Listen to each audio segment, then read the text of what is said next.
All right, stop what you're doing. Everything you're about to hear is completely, verifiably, embarrassingly real. No clickbait, no exaggeration. These are facts so bizarre they should come with a warning. Emperor Caligula of Rome once declared war on the sea god Neptune. He marched his army to the English Channel, lined them up on the beach, and ordered them to attack the ocean. Soldiers were commanded to stab the waves with their swords and spears. Then he ordered them to collect seashells as spoils of war from the defeated ocean, which were then sent back to Rome as trophies. He declared victory. Historians debate whether this was madness, a staged humiliation exercise for his troops, or an elaborate political power move against senators who'd refused to fund a military campaign. Any explanation is deeply strange. The seashells were real. The victory declaration was real. Caligula, the emperor who fought water and said he won. King Frederick the Great of Prussia had a passionate, well-documented love for greyhounds. When his favorite greyhound, Biche, was captured during a battle by Austrian forces, he threatened diplomatic consequences.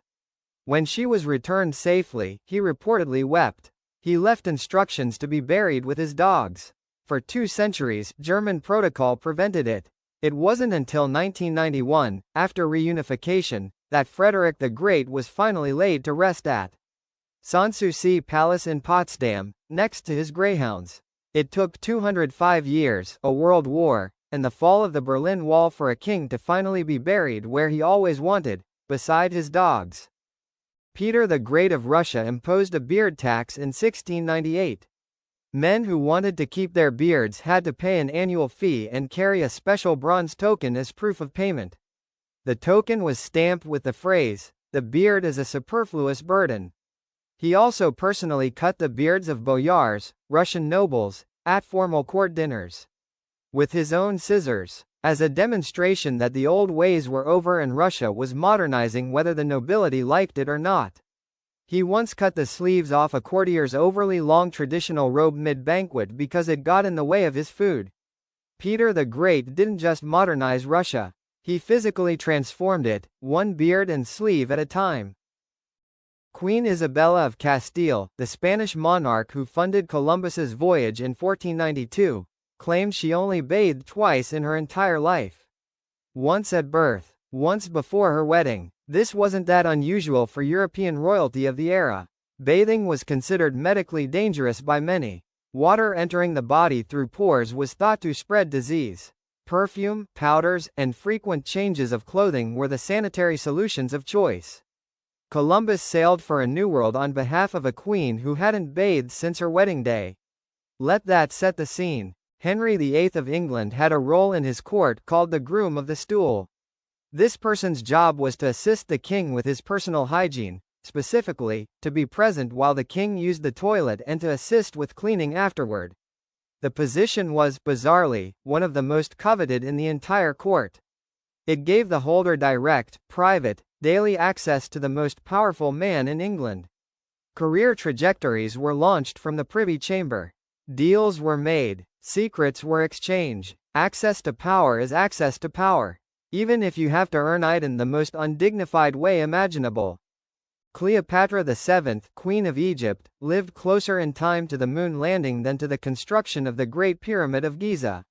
The Great Pyramid was completed around 2560 BC. Cleopatra was born in 69 BC. That's roughly 2,500 years after the pyramid. Neil Armstrong walked on the moon in 1969 AD. Cleopatra died in 30 BC, about 2,000 years before the moon landing. She was literally more our contemporary than she was a peer of the pharaohs who built the most iconic monument in her country. Time is not a straight line. It's a series of distances you've never actually measured.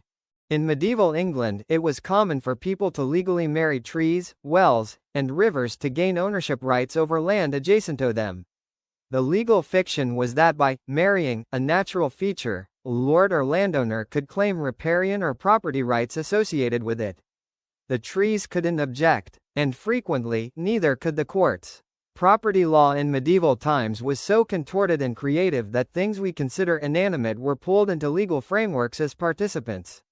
The tree didn't consent, but the contract was binding. Ivan the Terrible of Russia actually had a period of voluntary abdication. In 1564, he simply left Moscow, moved to a small town, and sent a letter to the boyars saying he was renouncing the throne due to the treachery of those around him. He also sent a letter to the common people saying he bore them no ill will. Moscow fell into panic. Delegations begged him to return. He agreed, on the condition that he be given absolute power to execute or exile anyone he chose without justification. He manufactured a crisis to extract unlimited authority. They gave it to him. Ivan didn't lose his grip on power. He let go of it deliberately, just to prove he could take it back on his own terms. King George III of England spoke with a stutter his whole life. He was also an amateur astronomer who built a telescope so large it required a team of assistants to operate. He had an intense passion for agriculture. His subjects nicknamed him Farmer George. He published scientific papers under a pseudonym. This is the man that the American Declaration of Independence describes as a tyrant and a despot, which he may also have been. But history has a way of flattening people into single roles. The king who lost America was also a farmer who loved stars and couldn't always get his sentences out. Marie Curie's personal notebooks are still radioactive. They are stored in lead-lined boxes at the Bibliothèque Nationale de France. Anyone wishing to view them must sign a liability waiver and don protective equipment. She died in 1934 from aplastic anemia caused by decades of radiation exposure. She carried test tubes of radioactive isotopes in her coat pockets. She kept them in her desk drawer at night because she liked the gentle glow. She didn't know, nobody fully knew yet, she was discovering the danger at the same time she was suffering it. Her cookbooks are also contaminated. Everything she touched for the last 30 years of her life was irradiated. The woman who gave us the word radioactivity is still radioactive, 90 years after her death. In 1962, the United States accidentally lost a nuclear bomb off the coast of Georgia. A B-47 bomber collided with an F-86 fighter jet during a training exercise. The pilot had to jettison the weapon, a Mark 15 thermonuclear bomb, into the waters near Savannah. Searches found nothing. As of today, the bomb, nicknamed Tybee Island, is believed to still be somewhere in the mud on the ocean floor near Wassaw Sound, Georgia. The U.S. Department of Defense has officially assessed that it poses no hazard, because the non-nuclear components would have degraded over time. Locals have mixed feelings about this assessment. One of the world's largest nuclear weapons is theoretically buried in American coastal mud, and the official plan for dealing with this is, we think it's probably fine. In 1867, Alfred Nobel, the Swedish chemist who invented dynamite, established the Nobel Prizes specifically because of a newspaper error. A French newspaper accidentally published his obituary while he was still alive, referring to him as the Merchant of Death for inventing explosives. Nobel, horrified by how he would be remembered, rewrote his will to establish prizes for those who benefit humanity. He invented a way to blow things up and felt so bad about it that he created the most prestigious awards in human achievement. The Nobel Prizes exist because a man read his own premature obituary and didn't like what it said about him. The largest organism on Earth is not a blue whale. It's a fungus. Specifically, a specimen of Armillaria osteae, a honey fungus in the Malheur National Forest in Oregon. It covers approximately 2,385 acres, about 3.7 square miles. Scientists estimate it's between 2,000 and 8,000 years old. Most of it is underground, spreading invisibly through the root systems of trees.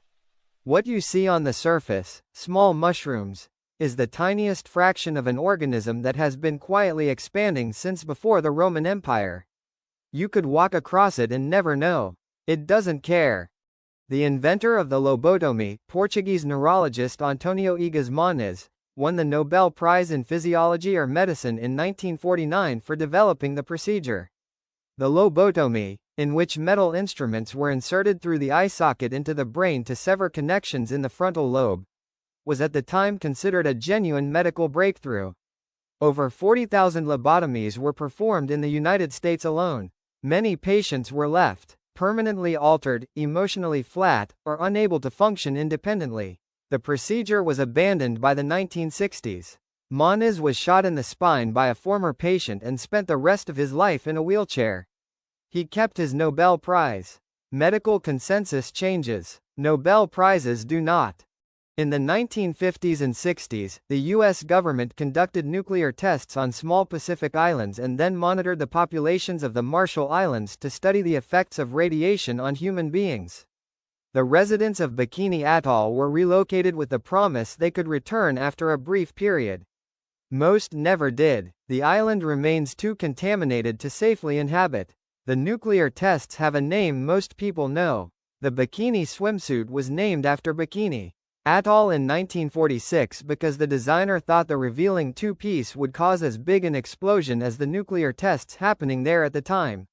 A fashion item named after an island destroyed by nuclear testing, worn by millions worldwide who have no idea. Laughing gas, nitrous oxide, was first synthesized by chemist Joseph Priestley in 1772. Before it became a dental anesthetic, it was primarily used as entertainment at laughing gas parties, where aristocrats and scientists would inhale it for fun. Humphrey Davy, who studied its effects extensively in the 1790s, noted in his research journals that it produced euphoria, laughter, and sometimes revealed suppressed emotions. Davy also noted that it seemed to relieve pain and suggested it might be useful in surgery. This suggestion was largely ignored for 40 more years. For 4 decades, a substance that could have saved patients from the agony of surgery without anesthetic was passed around at parties because no one followed up on the idea that it might be medically useful. The ancient Romans had a form of concrete that has proven more durable than modern concrete. Roman concrete structures submerged in seawater have actually grown stronger over time. Researchers discovered that seawater reacts with the volcanic ash in Roman concrete to form rare minerals that reinforce the structure. Modern concrete begins to degrade within decades under seawater conditions. Roman concrete has lasted 2,000 years and is still strengthening. The formula was lost for centuries. We've spent billions engineering construction materials and only recently are we beginning to reverse engineer something Romans figured out by accident through trial and error. In 1952, Alan Turing, the mathematician who helped crack the Enigma code, arguably shortening World War II and saving millions of lives, was convicted by the British government of gross indecency for being gay. He was sentenced to chemical castration as an alternative to prison. He died 2 years later from cyanide poisoning. A half-eaten apple was found by his body. It was ruled a suicide. The British government issued a formal posthumous apology in 2009. A royal pardon was granted in 2013. His face now appears on the British £50 note. The man who helped save Britain was destroyed by Britain. The apology came 55 years too late. NASA's Voyager 1 probe, launched in 1977, is the farthest human-made object in existence. It is currently more than 23 billion kilometers from Earth, in interstellar space beyond our solar system. It still communicates with Earth. The signal traveling at the speed of light takes over 22 hours to reach us. The computer running Voyager 1 has less computing power than a modern digital wristwatch. It runs on a generator producing roughly 4 watts of power. A 1970s-era spacecraft running on 4 watts, farther from home than anything humans have ever sent, is still checking in. Still sending data. Still doing the job it was built to do nearly 50 years ago. Some things were just built right.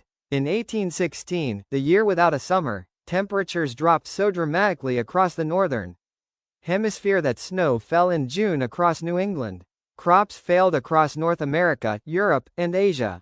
Famine followed. Tens of thousands died. The cause: Mount Tambora in Indonesia erupted in April 1815, releasing the largest volcanic eruption in recorded history. It ejected so much ash and sulfur dioxide into the atmosphere that it blocked sunlight globally for over a year. The same eruption that ruined 1816's summer also, indirectly, produced Frankenstein, the vampire story, Lord Byron's Darkness, and contributed to the conditions that led to the invention of the bicycle, which was developed partly as an alternative to horses after massive livestock deaths from crop failures. One volcano, Frankenstein, vampires, bicycles, and a global food crisis. What a year! That's a wrap for today. If you enjoyed this video, don't forget to like, comment, and subscribe. See you in the next one.